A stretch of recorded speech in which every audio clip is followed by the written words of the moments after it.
대기업의 특성상 준비가 어려운 것도 현실입니다. 업무량을 자율적으로 통제하기 어려운 경우가 많고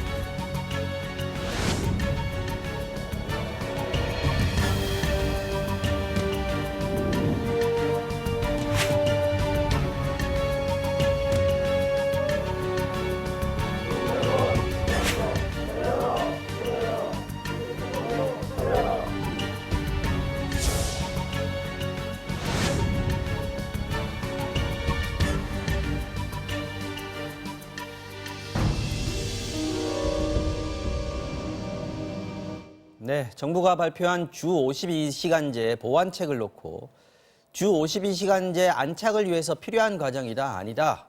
노동시간 단축 기조가 후퇴한 것이다. 논란입니다. 어떻게 봐야 할지, 또 과로 사회를 벗어나서 저녁 있는 삶을 누리기 위해서 필요한 것은 무엇인지 전문가와 함께 짚어보겠습니다. 정철진 경제평론가 모셨습니다. 어서 오십시오. 네, 안녕하십니까. 네. 자, 이게 먼저 정부가 발표한 주 52시간제 보완 대책 또 나왔습니다. 그렇습니다. 핵심을 좀 짚어주신다면요. 네, 거의 최종판이다 이렇게 볼 수가 있는데요. 이제 당초에 어떤 이런 논란, 이슈는 국회에 있었죠. 네. 그러니까 근로기준법상에서 탄력 근무제, 그러니까 주 52시간이지만 일단 이걸 3개월이든 6개월이든 혹은 1년이든 단위로 묶어서. 끊어서 네. 일이 좀 많을 때는 주 60시간까지 뭐 일하더라도 큰 틀에서 그 단위 기간 3개월 혹은 6개월에는 주 52시간을 평균 맞추면 냈을 된다. 때 52시간이면 그렇습니다. 된다. 네. 근데 지금 뭐 시청자분도 알겠지만은 국회에서 법 하나 뭐 통과하기 굉장히 어렵지 않습니까? 그렇죠. 바로 이런 가운데 이제 그 거의 중소기업의 대부분이라고 할 수 있습니다. 이 직원 50에서 299명인 기업들이 바로 내년 1월 1일부터 주 52시간 근무제를 실시를 해야 되는데 네. 경기가 지금 워낙 안 좋은 데다가 실질적으로 상당수 중소기업 이미 거의 한 1년 6개월의 뭐 준비 기간을 뒀음에도 불구하고 뭐 설문조사나 이런 걸 해보면 거의 한 40% 이상, 준비가 안 됐다? 우리는 지금 할 수가 없을 정도다. 그 정도로 힘들다라고 하고 또 한 측면, 즉 네. 중소기업에서 일하는 근로자분들 역시 업무 시간에 줄면 당연히 이제 임금도 삭감되는 이제 그런 구조에서는 당장 내년부터는 힘들지 않느냐. 바로 이런 과정에서 이제 정부가 나서게 된 겁니다. 그래서 이제 고용부, 뭐 이재갑 장관도 국회가 아쉽다 이런 얘기 했는데요. 네. 직접 정부가 나서서 크게 두 가지의 보완 대책을 내놨습니다. 첫 번째가 계도 기간 1년, 즉 50에서 299명이 이제 내년 1월 1일부터 시행이 되지만 법상으로는 1년의 유예 기간을 더 주겠다. 계도 기간을 주겠다라는 것이고요. 두 번째가 특별 연장 근로의 사유를 대폭 확대한다. 현재는 뭐 재난 뭐 이런 아주 긴급 사안인데 네. 이걸 좀 여러 가지 사안을 넓혀놓고 특히 특별 연장 근로의 이 사유 확대하는 것은 이미 시행하고 있는 대기업도 함께 적용받을 수 있도록 기업도 하는 포함된다. 이 부분도 그렇습니다. 또 논란거리입니다. 네. 지금 계도기간 1년 부여한다는 얘기는 네. 유예를 준다는 얘기는 네. 어겨도 처벌은 1년 동안은 안 하겠다라는 얘기입니다. 아주 쉽게 생각하면 그렇게 될 겁니다. 그러니까 당장 내년 1월 1일부터 원래는 주 52시간을 중소기업도 해야죠. 50에서 네. 299명. 그러나 그걸 어긴다 하더라도 1년 정도는 정부가 이 감시권을 행사하지 않겠다. 그런데 이제 분쟁이 있을 수 있을 거 아니에요. 네. 뭐 근로자 진정 이런 것들이 들어와도 일단은 1년이라는 계도 기간, 뭐 유예 기간입니다. 그래서 정확히 1년 6개월 합치면은 중소기업 같은 경우는 이제 2년 6개월에 이번에 1년까지 포함하면요. 준비를 갖게 되는 그런 시간을 줬습니다. 자, 이것도 노동계 입장에서는 그러면 계속해서 연장하겠다는 사인을 준 거 아니냐, 잘못된 신호를 주는 거 아니냐라고 반발할 수 있을 것 같고 네. 그보다 지금 더 큰 논란이 되고 있는 건 아까 말씀하셨던 특별 연장 근로의 요건. 네. 이게 많이 완화된 겁니까? 그렇습니다. 어떤 차이가 이게 있습니까? 가장 지금 뭐 핫하게 붙은 이슈다. 가장 뭐 논란이 되고 있는데요. 당초에는 재해, 재난 및 이에 준하는 사고를 났을 때는 막 재해, 재난이 일어났는데 주 52시간 하고 갈 수는 없잖아요. 그렇죠. 그럴 때 한해서 일단 사측에서 근로자에게 건건이 동의를 얻어야 됩니다. 동의도 얻어야 되고. 되고 정부가 인가도 해줘야 되고 이런 구조에서 주 52시간의 예외가 가능한데 네. 그 사유가 좀 추가가 됐습니다. 첫 번째가 안전이라는 키워드가 있어요. 그래서 인명보호의 안전했을 네. 때 주 52시간을 뭐 여기에 특별 연장 근로를 할 수가 있다. 네. 또 하나가 돌발 상황. 갑자기 기계가 멈춰섰다라는 게 이런 게 있고요. 업무량이 대폭 증가했다라는 건데요. 이 부분에 대해서는 갑자기 업무량이 뭐 항상 늘어나는 거 아니야 이럴 수가 있지만 뭐 사례를 들어보면은 리콜 같은 것들 있지 않습니까? 자동차 회사인데 갑자기 대량 리콜되면? 어마어마한 뭐 업무량 폭증이 될 테니까 최근 뭐 있었죠. 뭐 기업입장에서 BMW 같은 보면 경우도 재난이죠. 있었죠. 예. 거기도 이제 사유 확대 추가가 됐고 그리고 이제 좀 마지막인데 연구 개발입니다. 연구 개발. 저거는 노사가 다 애매하다고 하는 것이요. 연구 개발은 이제 노동자 측에서는 다 되는 거 아니냐. 근데 사측 경영자 측에서는 저게 또 왜 그러냐면 앞에 보면 국가 경쟁력 강화라는 말이 있단 말이죠. 조건이 하나 붙었다라는 예, 게 그러니까 경영자 국가 측에서 경쟁력, 문제인가요? 예, 그럼 연구 개발하고 국가 경쟁력 강화 아닌 것 이걸 어떻게 구별할 것이냐라고 해서 어쨌거나 저 인가 사유 확대 부분에 있어서는 뭐 경영자 측, 뭐 근로자 측 아주 지금 뭐 경론을 벌이고 있습니다.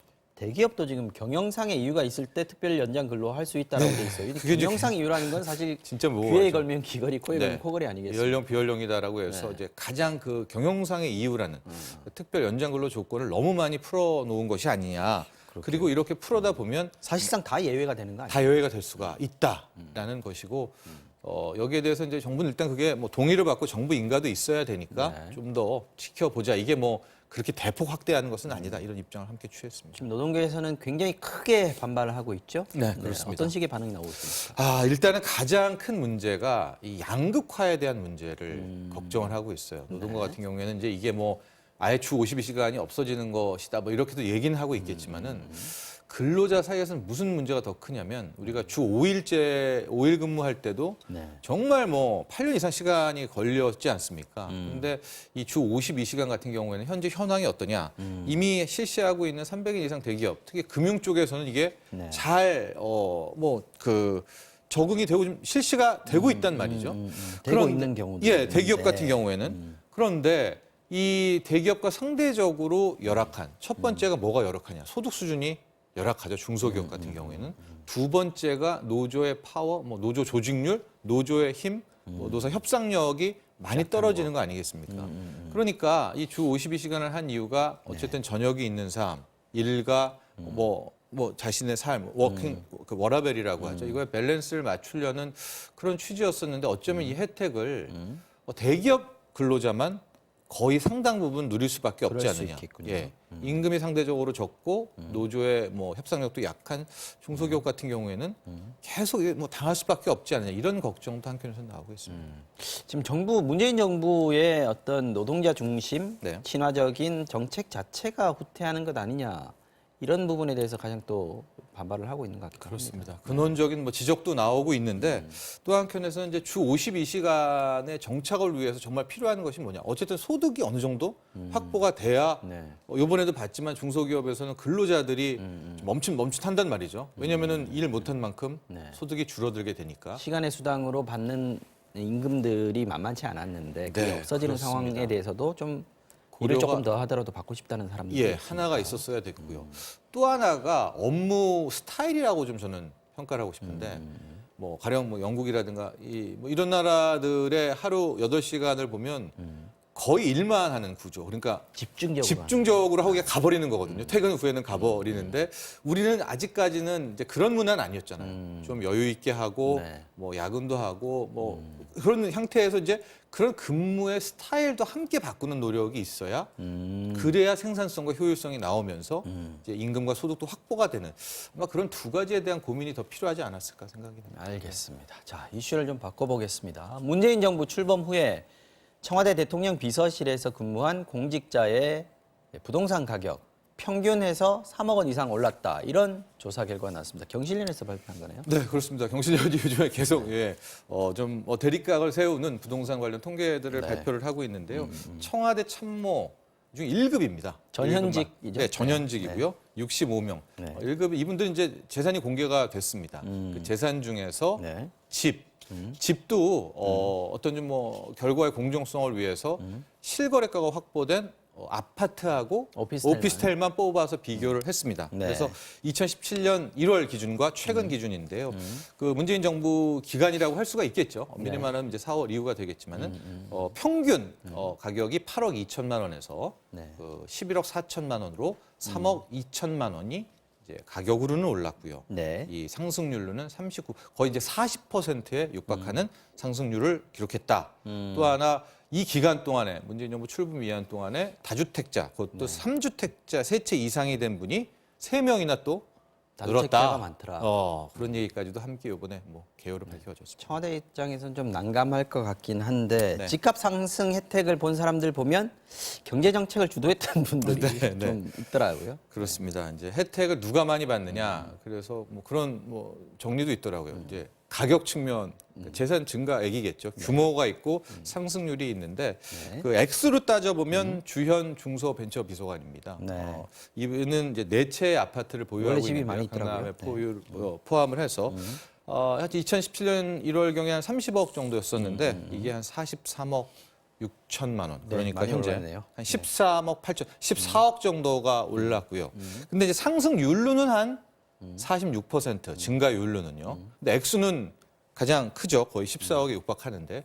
근데 이제 상승률로는 확 눈에 띄는 인물이 김수현 전 이분이 정책실장입니다. 부동산 정책을 수립한 분으로 지금 알려져 그렇죠. 있는 네, 상황이죠. 수립했었고 과거 노무현 정부 때도 이제 부동산 규제에 선봉에 섰었는데 이분 같은 경우에도 과천의 이 재건축 아파트인데요. 네. 9억의 초반에서 시작을 해서 2017년 1월에 지금 이 아파트가 한 19억이 넘습니다. 네. 그래서 한 10억 이상의 현재 평가 차익이 나왔고 상승률로는 거의 110% 이상의 예. 가격 상승률이 청와대에 있다고 해서 뭐 부동산 돈을 벌지 말라는 법은 없습니다. 이게 지금 말씀하신 부분들이나 경실련에서 발표한 게 불법에 대한 얘기를 아닙니다. 하는 건 네, 아니지 않습니까? 그렇습니다. 그리고 청와대에서도 지금 이거 뭐 소수의 재산 증가인데 일반화시키지 말라라고 했는데 실제 경실련이 발표한 취지도 그렇고 일반 국민들이 바라보는 것도 그렇고 네.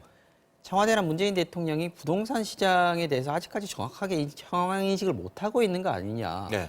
이런 지적 때문에 이 기사가 지금 관심을 끄는 것 같아요. 그렇습니다. 뭐 경실련도 계속해서 부연 설명을 했지만 지금 언급한 이분들이 막 뭐 치고 빠지고 단타 매매를 투기를 한 건 하다기보다는 아닌 것 투기를 한 건 같은데. 아니라 뭐 일주택자분들이고요. 근데 경실련은 왜 이런 발표를 했느냐? 첫 번째가 국민들의 정책 실망감이었었습니다. 왜냐하면 부동산만큼은 잡아준다고 했는데 결과적으로 못 잡았다라는 그 실망감. 네. 큰 틀에서는 그리고 이제 두 번째가 무엇이냐? 방금 얘기하신 현실 직시입니다. 그러니까 분명히 실패를 한 것으로 국민은 느끼는데 네. 지금 나오는 이 정부의 반응들은 전혀 현실 상황 인식은 안 돼 있고 있는 것 같다는 느낌을 받은 거죠. 지난번에 경실련 문재인 입장에서도. 대통령 국민과의 대화에서 했던 언급 네. 이 부분도 많이 지적이 되고 아마 있어요. 그런 것 때문에 뭐 경실련도 우리는 이번에 부동산 자신 있다 그리고 뭐 부동산 가격가 안정됐다 이렇게 얘기를 그렇죠. 해가지고 네. 많은 그런 부분. 네. 그래서 경실련도 아마 그런 부분에 있어서 이렇게 굉장히 이 정도 자료는 뭐 노골적이고 정말로 구체화된 자료 아닙니까? 저격했다라고 그렇습니다. 볼수 있을 것 그렇게 볼 수 있겠습니다. 자, 지금까지 정철진 경제평론가와 함께 여러 가지 얘기 나눠봤습니다. 오늘도 고맙습니다.